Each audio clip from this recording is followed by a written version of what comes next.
Hello students, today we are going to start with the development of the nervous system. So in first, the introduction portion, the whole of the nervous system is derived from ectoderm except blood vessels and some neuroglial elements. So the specific cell population of early ectoderm giving rise to CNS and special sense organ is termed as neural ectoderm. So the part of the ectoderm which is basically meant to form the nervous system, that part of the ectoderm is given the name neural ectoderm. Now this neural ectoderm later differentiate into neural tube, neural crest cells and ectodermal placoids. So in the formation of the neural tube, that process of the formation of the neural tube is given the name neurulation. So what is that process? The ectoderm overlying the newly formed notochord thickens in the midline, forming neural plates. Then lateral edge of the neural plate elevate to form the neural folds. You can see in the third diagram.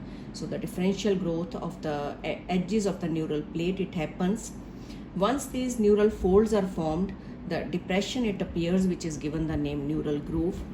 So once this neural groove it deepens in the process of the development, the folds approach each other in the midline and they fuse with each other, converting that groove into the neural tube. So this is the diagram showing this. You can see the steps. In first diagram, the three layers with notochord is shown, that is ecto, endo and mesoderm with notochord. In the second diagram, you can see the thickening of the part of the ectoderm in relation to the notochord. So later on, the differential growth of the edges of the neural fold is happening, that is converting the neural plate into groove. So once the growth it happens or it proceeds, so the edges they come close to each other in the midline and that groove is converted into a tube-like structure. Now this is the diagram showing cranial to caudal fusion of that neural edges. So fusion does not proceed simultaneously all over the length of neural plate. So middle part is first to become the tubular. It is open cranially and caudally. You can see in the diagram.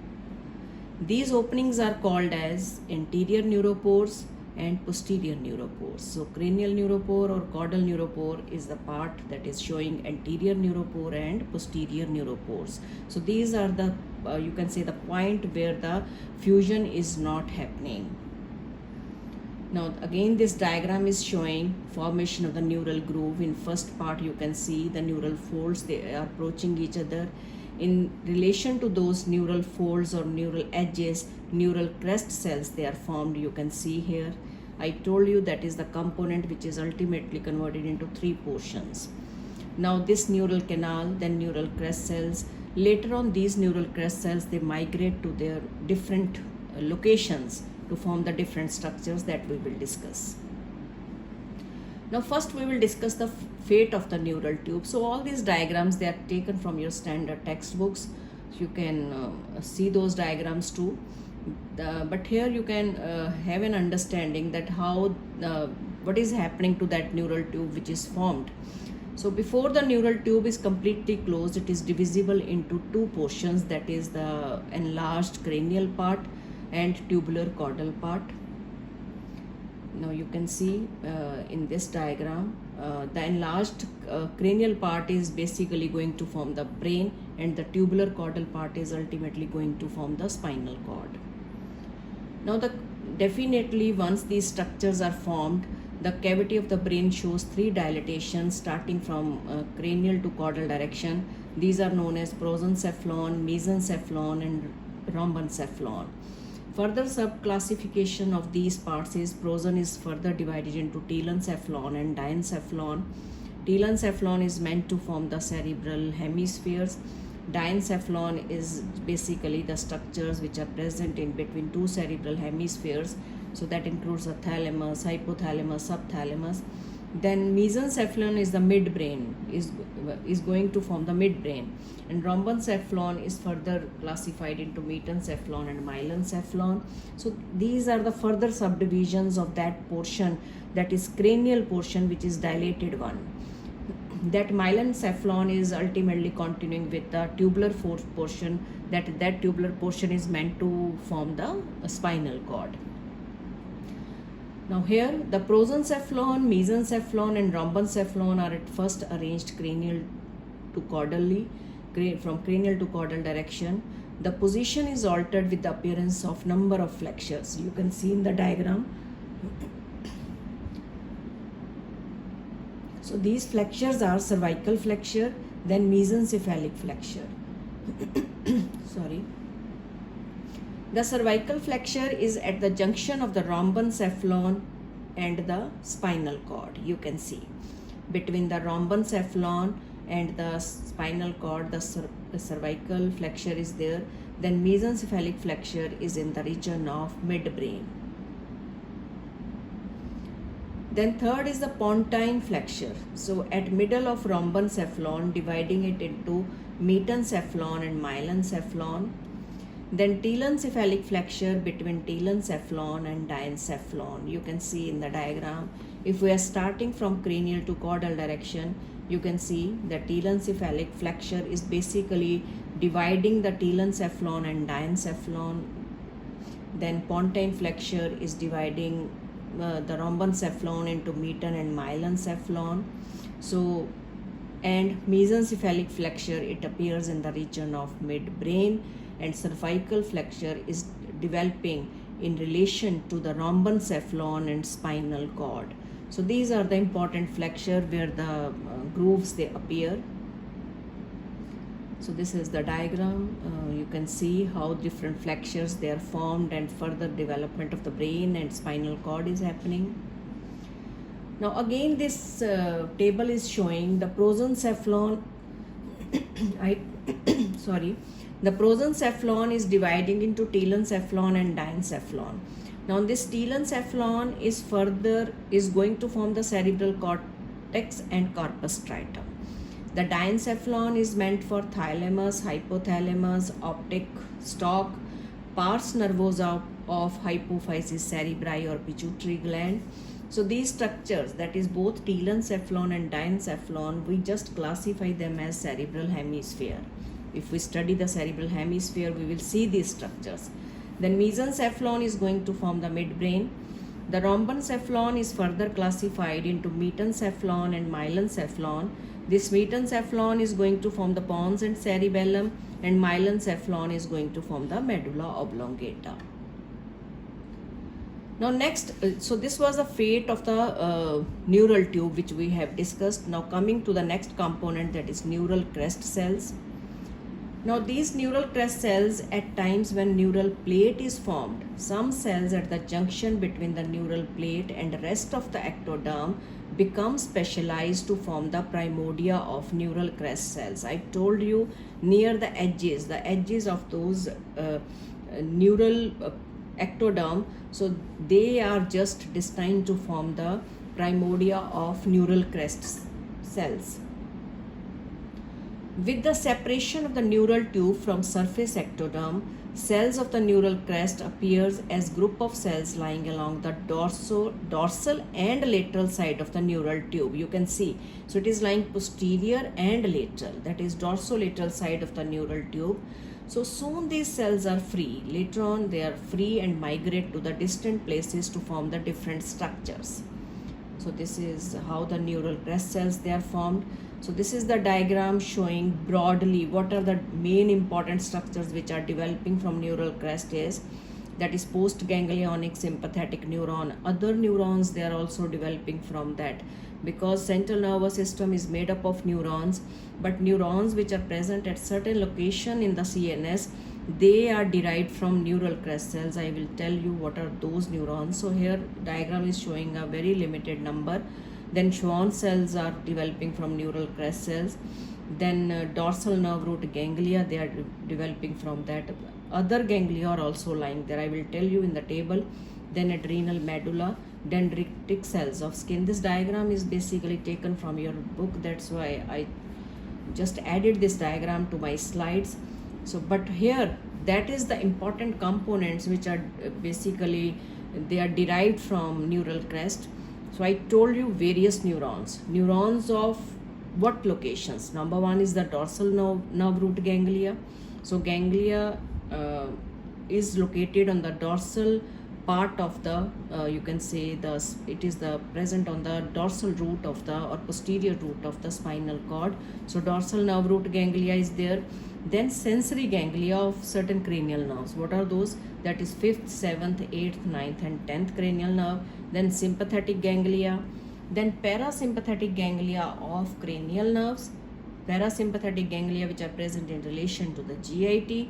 Then certain ganglia, parasympathetic ganglia which are related to the pelvic viscera. So these, the neurons present in these structures, they are basically developing from neural crest. Then Schwann cells, that is shown in the diagram. Then specific cells of adrenal medulla, that is again shown in the diagram. Then chromaffin tissue, again it is developing from the neural crest. Sorry. The pigment cells of the skin, that is melanoblasts, they are developing from neural crest. Then pia and arachnoid matter. So these are the basic important structures which are developing from neural crest cells. But there are other number of structures which are derived from the neural crest cells. So what are those? So that is the mesenchyme. Mesenchyme is the fetal connective tissue. So when the tooth development is happening, the mesenchyme or connective tissue during fetal life of dental papilla, odontoblast and dentin, that is derived from neural crest. Then connective tissue of the thyroid, parathyroid, thymus and salivary gland. So again connective tissue which is seen in these glands, so again it is derived from neural crest. Then dermis portion and smooth muscles and fat of face. So dermis portion, smooth muscles and fat of face and ventral aspect of neck, so they are derived from neural crest. Then smooth muscles of the blood vessels of face and forebrain, they are developing from neural crest. Then C cells of thyroid gland. Then derivatives of the first, second and third pharyngeal cartilages, they are again derived from neural crest. Then satellite cells of the sensory ganglia, again they are derived from neural crest. Then bones of the face, you can, if you see in the slide, you can see the structures which are present on the face and neck portion. It may be bone, it may be dermis, it may be connective tissue, so that is derived from neural crest cells. You can see dermis, smooth muscle, fat, bones of face, they are developing from neural crest. Then certain structures present in the eye, what are those? Muscles of ciliary body, sclera and choroid layer of the eye, then substantia propria and posterior epithelium of cornea. So they are developing from neural crest cells. Then cardiac semilunar valves and conotruncal septum. So they are developed from neural crest cells. So conotruncal is what? So which is going to divide the basically truncus arteriosus into pulmonary trunk and aorta portion. We have discussed in our CVS lectures. So all these structures, they are derived from neural crest cells. So that you should know by heart. So again this diagram is showing just to make you more clear. So what are the different structures? I told you smooth muscles, osteoblast if the bone is developing, that is bones of the face they are developing from neural crest. Then adipocytes, then chondrocytes. Chondrocytes are meant to form the cartilage. Then melanocytes seen in the skin. Then Schwann cells, they are going to form the sheath of the neurons. Then neurons present at certain locations that I told you. So this is the picture showing, so from where the structures are coming of these parts, that is from the neural crest cells which is developing in relation to the neural tube. Now each of the subdivisions of the developing brain encloses a part of original cavity. Now definitely neural tube is a cavity, has a cavity. So once the enlargement of the neural tube is happening, so whatever be the structure is derived from the different part of the neural tube, they are enclosing some kind of cavity in them. So telencephalic vesicle, they are enclosing the lateral ventricle. In between the diencephalon, third ventricle is present. Mesencephalic forms a cerebral aqueduct. Then rhombencephalon forms the fourth ventricle, which is going to continue with the central canal of the spinal cord. So this whole cavity is basically, it is the cavity of the neural tube. So all these cavities, they are the part of that, the cavity which is present in the neural tube. You can see in the diagram now. So right and left cerebral hemispheres, they have lateral ventricle, then diencephalon has third ventricle, then midbrain has aqueduct of Sylvius or cerebral aqueduct, then fourth ventricle is present between the hindbrain, and that is going to continue with the central canal of the spinal cord. Now, keeping in mind these neural tube and the derivatives which are derived from that particular portion, so we will discuss the neural tube defects. Now, the neural tube defects, it may be because of the non-closure of the neural tube. So, if any arrest at any stage is happening, so that lead on to the neural tube defect. So, posterior rachis, anencephaly, non-fusion of neural tube associated with non-closure of cranium. If the cranium non-fusion is happening, definitely the condition is known as cranium bifidum. If the vertebral canal is not closed, then it is called as the spina bifida. Now these are the this is a picture showing the neural tube related birth defects. You can see the anterior neural pore which is present in the cranial portion if it is not fused. So failure to this fusion lead on to the anencephaly condition. If the posterior neural pore is not fused, then that lead on to the condition known as the spina bifida. So these are the two important birth defects which are related with the neural tube. Now, non-closure of the neural tube, it may posterior rachis, what is that? The whole length of the neural tube, it remain unclosed. Neural tissue is widely exposed. No fusion is happening to the whole length of the neural tube. Anencephaly, neural tube remains unclosed in the region of brain. So that we told you. Now, what is this anencephaly? You can see the vault of the skull is absent. Brain is represented as mass of the degenerated tissue. Cord is open in cervical region. Prominent eyes bulging forward. So this is all developmental defect which are associated with the condition of anencephaly. Then chin continues with the chest due to absence of neck. So multiple features they are seen in this anencephaly condition. Now this neural tube defect, continuing with that, outward bulging of neural tube and covering membrane. So that was because of the non-closure. First we have discussed the non-closure of the neural tube. So non-fusion of the neural tube. But once you can say the content which are lying in the neural tube, if the outward bulging of that neural tube is happening or the membranes which are covering it, so we give the another name, that is encephalocele if it is in the brain, and myelocele if it is in the spinal cord. Outward bulging of neural tube and covering meninges, the spina bifida occulta is one condition. In this you can see in the diagram, spinal cord is normal. Then spina bifida cystica, it is of two types, that is meningoceles and myelomeningocele. In meningocele, the pia and arachnoid protrude through gap forming cystic swelling, and myelomeningocele, in this the spinal cord tissue protrude with the meninges. So this is all about the introduction portion of the development of the neural tube and its derivative and its defects. So what is important in this lecture is that you should know the different parts, that is the different classifications which are developing from the cranial dilated portion and caudal portion which is going to form the spinal cord, but the cranial portion which is going to form the different parts of the brain, that you should know. Then what are the derivatives of the neural crest cells and what are the various neural tube defects. So that is important for you, that you should know.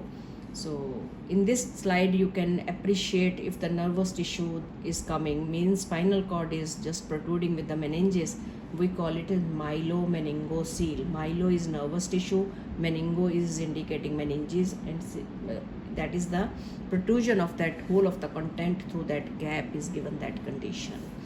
So but in meningocele only pia and arachnoid they are coming out, means meninges are coming out through a gap forming a cystic swelling. So this is all about this first lecture. Thank you very much.